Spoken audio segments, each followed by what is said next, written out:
নমস্কার বন্ধুরা, আমি অয়ন। আর তোমরা দেখছো আমার ইউটিউব চ্যানেল এ গার্ডেনার্স ডায়েরি।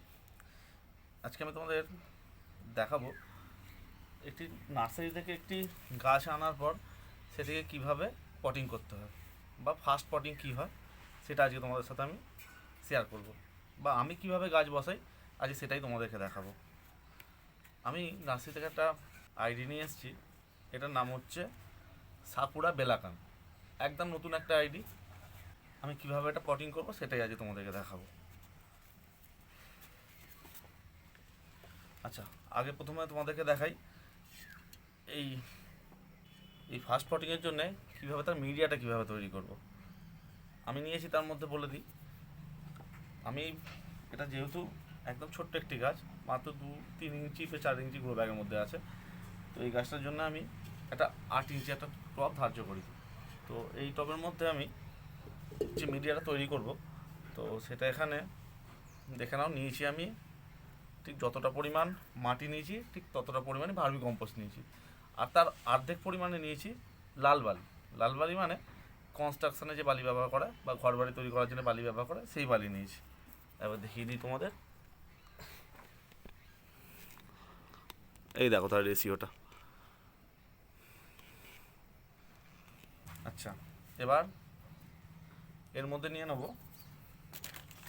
একদম জৈব ছত্রাকনাশক ট্রাইকোডার্মা ভিরিডি। এটি হচ্ছে মাটির মধ্যে মিশে থাকা অপকারী ছত্রাকগুলোকে দমন করবে এবং ভালো ছত্রাক তৈরি করবে। দেখুন ঠিক এতটা পরিমাণে নিয়ে নিলাম। আর খুব অল্প পরিমাণে নিয়ে নেবো নিমখোল। এটিও একটি জৈব ছত্রাকনাশক। খুব অল্প পরিমাণে নেবো, ঠিক এতটা পরিমাণে নিলাম।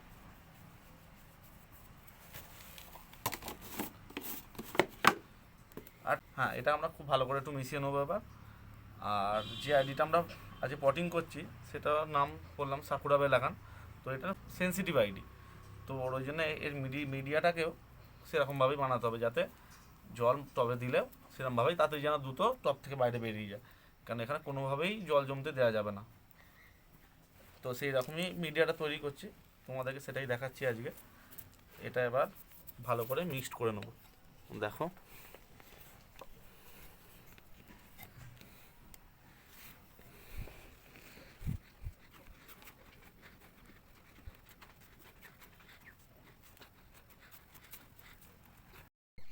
ড্রেনেজ হোলগুলো দেখতে পাচ্ছি, ড্রেনেজ হোল, এরকম ড্রেনেজ হোলগুলো এরকম ঢেউ খেলানো খোলামকুচি দিয়ে আমরা ব্লক করে দেবো।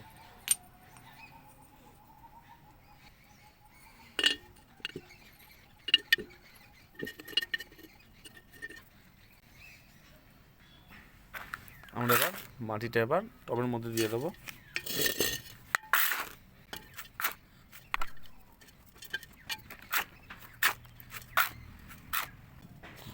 মাটিটা দেওয়ার পর মাটিটা একটু এমনভাবে চেপে চেপে দেবো যাতে মধ্যে যাতে না বাতাস চলাচল করতে পারে।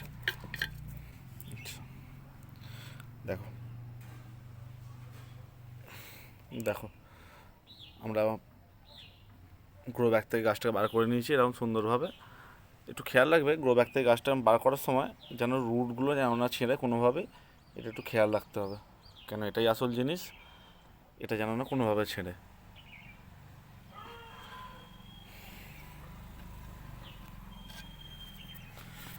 দেখো, এটা মোটামুটি একটু মিডিল করে বসিয়ে নেবো।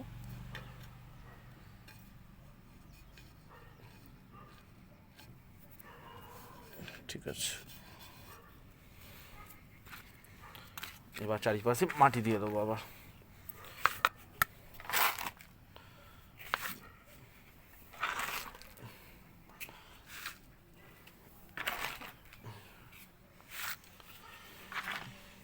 তোমরা যে কোনো বগনভেলিয়ার জন্যে এভাবেই মাটি তৈরি করো, দেখবে খুব সুন্দরভাবে জল ড্রেনেজ আউট হয়ে যাবে।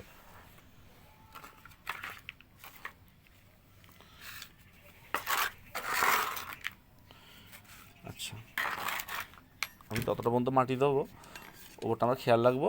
এই যে 2 আঙুল মতো, এই যে 2 আঙুল মতো গ্যাপ রেখে বাকিটা আমরা পুরোটা মাটি দিয়ে কভার করে দেবো। দেখো বন্ধুরা, যেহেতু এটা একটি গাফটেড গাছ, তাই আমি সাপোর্টের জন্য এরকমভাবে একটা পাট কাটি রেখে দিলাম গাছটাকে ভালো করে ধরে রাখার জন্য। আর একটা দড়ি দিয়ে এখানটায় যেখানটা গাপ্ট করা আছে এই জায়গাটা আমি বেঁধে দিয়েছি। বেশ কিছুদিনের জন্য এটা এখন এরমভাবেই রাখবো। এবার তোমাদের জল দিয়ে দেখাবো মিডিয়াটা আমার কেমন তৈরি হয়েছে এবং কেমনভাবে ড্রেনেজ আউট হয়ে জলটা বেরিয়ে যাচ্ছে খুব তাড়াতাড়ি।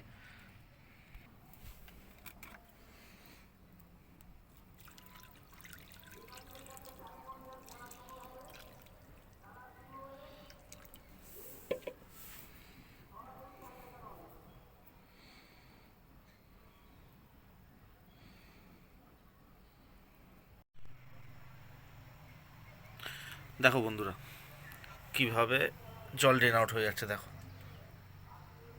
এই দেখো কীভাবে জল বেরিয়ে যাচ্ছে। দেখো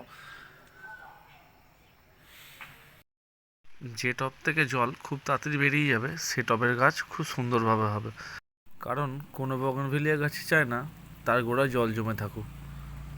আমি যেরকমভাবে দেখালাম তোমরা এরকমভাবে মিডিয়া তৈরি করো, কোনো রকমভাবে জল দাঁড়াবে না, তোমার গাছ খুব সুন্দর হবে। তাহলে বন্ধুরা আমার ভিডিওটা কেমন লাগলো তোমরা অবশ্যই জানিও, আর এরকম আরও নতুন নতুন ভিডিও পেতে আমার চ্যানেলটাকে সাবস্ক্রাইব করে নিও। তাহলে আজকের মতো আসি, আবার দেখাবো অন্য কোনো দিন অন্য কোনো ভিডিওর সাথে।